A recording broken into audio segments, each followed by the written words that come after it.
Bonjour Hubert Védrine. Bonjour. Merci d'être dans ce studio pour répondre à mes questions. Vous êtes l'ancien ministre des Affaires étrangères, bien sûr, et vous continuez à écrire, analyser ce qu'il se passe dans le monde. Votre dernier livre s'appelle Le nouveau dictionnaire amoureux de la géopolitique. On va revenir évidemment sur ce qu'il se joue en ce moment même. États-Unis, Europe, Russie, Chine.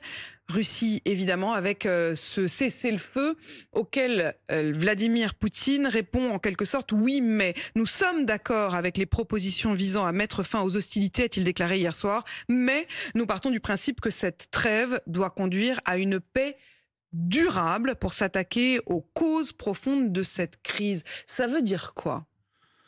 Ça veut dire qu'on entre dans le dur, là. D'abord, c'est pas le jeu Europe, États-Unis, Chine, etc. C'est États-Unis, Russie. C'est tout. Non, pour le moment, c'est tout. On sait que Trump, il a annoncé à l'avance. Il veut mettre fin à cette guerre. Il est concentré d'abord sur son ego et ses projets personnels, financiers, et d'autre part, Américain numéro 1, et d'autre part, se débarrasser du conflit en Ukraine. Il ne peut pas le faire dans les pires conditions. Il est obligé de gérer l'image que ça va donner pour lui aux États-Unis et sous le regard de la Chine. Mais c'est lui qui joue, en fait. Il a annoncé, il voulait arrêter. Donc vous avez vu comment il menace, et puis il recule, et puis il remenace. Donc il a amené Zelensky, qui est courageux et honorable, mais réaliste, souvent plus réaliste que ses soutiens en Europe d'ailleurs. Zelensky, il est obligé, il est à côté. Accepter donc la trêve, dans des conditions qu'il juge mauvaises, mais enfin, il n'y a pas le choix. Et après, on tombe sur le début de la vraie négociation. Je ne sais pas si on peut appeler négociation, enfin, elle commence maintenant. Et alors, que va dire Poutine? On ne sait pas en fait. Même Trump ne sait pas. Est-ce que Poutine va se contenter de dire qu'il a gagné parce qu'il garderait le Donbass et la Crimée? Il y a plus de 3 petits trucs. Oui, s'il faudra plus. On ne sait pas en fait. On ne sait pas. Mais Trump ne peut pas laisser non plus, disons, Poutine empocher n'importe quoi. Donc c'est là. On est exactement dans le début du moment où il y aura des rebondissements. On ne va pas conclure à la minute, ni aujourd'hui. Ni aujourd'hui, mais c'est évidemment du temps gagné aussi pour Vladimir Poutine, parce que pendant ce temps-là, sur le terrain, à Kursk notamment, il y a à nouveau des victoires russes. Il a plus intérêt à attendre quelques jours. Est-ce qu'il joue la montre? On verra. Non, il joue la montre depuis le début. Il attend les États-Unis. Depuis le début, alors, il y a le débat historique, mais pas politique aujourd'hui, sur est-ce qu'il ne fallait pas traiter autrement la question russo-ukrainienne, mais pas maintenant, dans les 10 à 15 années après la fin de l'URSS et au début de la Russie. C'était l'avis ancien de Kissinger, Brzezinski et compagnie, mais là, on est dans un autre monde. Donc, personne ne va empêcher Trump d'arrêter le conflit. Il va arrêter le soutien à l'Ukraine. Personne ne va l'empêcher d'imposer, j'ose même pas appeler ça cessez-le-feu, il faudrait que je sois d'accord, un arrêt des combats. Est-ce que ça va dire c'est quoi la différence, pardon, entre arrêt des combats et cessez-le-feu, Hubert Védrine? C'est supposer un accord de part et d'autre, un vrai accord mutuel. On arrête les combats. Après, il y a la négociation d'un accord de paix. C'est encore autre chose. Et donc, on ne sait pas jusqu'où va aller Poutine. Est-ce qu'il va se dire j'empoche ce que je peux prendre maintenant, ou bien je demande plus parce que Trump est tellement pressé d'en finir que j'ai une marge de manœuvre. On ne sait pas. Personne ne sait. Vous avez dit on est dans un nouveau monde. Aucun de ceux qui parlent dans le monde entier sur Poutine ne sait par rapport à ça. On est dans un nouveau monde. Comment vous le définiriez, ce nouveau monde, Hubert Védrine? Le nouveau monde, je définis comme étant l'oubli à l'Amérique du XXe siècle. Toute l'Amérique qui va de Roosevelt à Biden. Elle est finie. Oui, on est revenu à l'Amérique du 19e. Alors c'est très déstabilisant pour la planète mondialisation heureuse, la planète multilatéraliste diplomatique et par ailleurs la planète progressiste, parce que c'est les États-Unis qui ont inventé le politiquement correct, qui a dégénéré en wokistes qui prennent la tête de l'éradication. Mais c'est pas le sujet principal. Le politiquement correct a donné le wokisme et aujourd'hui c'est un retour effectivement de boomerang. Oui. Et l'Amérique a pris la tête de l'éradication. Vous voyez ce qu'ils disent à ce sujet. C'est pas notre sujet stratégique principal, mais c'est dans le tableau quand même. Donc les Européens qui ont le plus cru à tout ça, communauté internationale, négociations multilatérales, valeurs universelles et compagnie, ce sont les plus déstabilisés avec le Canada par rapport à ça. Il n'empêche que la sidération est stérile, qu'il faut dépasser la sidération, comme je dis, l'indignation, les lamentations. Ça ne sert à rien de se lamenter. Désormais, il faut faire. Qu'est-ce qu'on peut faire en vrai? Et là, on n'a pas les éléments dans la négociation Trump-Poutine. Si Poutine dit « ça ne me suffit pas, je suis ci, cela », la réaction essentielle, c'est pas la nôtre. On va s'indigner, mais la réaction essentielle, c'est Trump.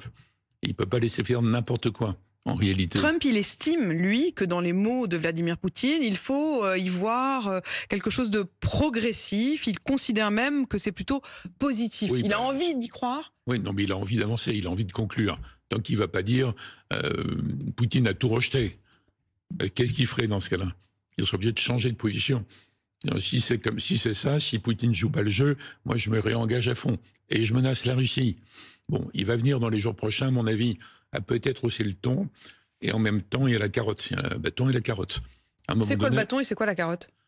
Alors le bâton, ce serait des menaces de réengagement américain direct qui contredirait tout ce qu'il dit depuis qu'il a même son mandat numéro 1 et contre Biden, en allant au-delà, en disant si tu joues pas le jeu du cessez-le-feu, je te menace à tel ou tel endroit. Et je soutiens activement les Ukrainiens.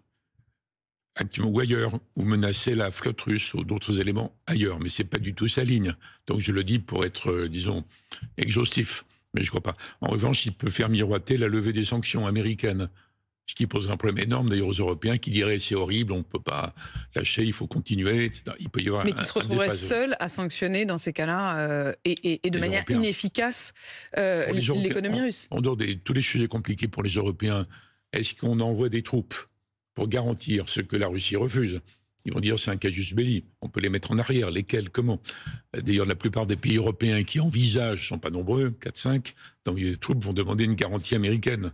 En plus, bon, ça c'est une décision compliquée. Lorsque la Russie répond à cela, que l'envoi de troupes, y compris de troupes de maintien de la paix sur le sol ukrainien, serait considéré par la Russie comme une déclaration de guerre, comme un acte de guerre, est-ce qu'il faut s'en inquiéter? Est-ce qu'il faut prendre au sérieux cette déclaration? Oui, on ne peut pas faire autrement. On peut dire on s'en fiche, on est prêt à affronter la guerre, mais quels dirigeants en Europe vont dire ça? Est-ce que les opinions vont suivre? Puis ça dépend, vous avez dit accord de paix. Est-ce qu'il n'y a pas accord de paix?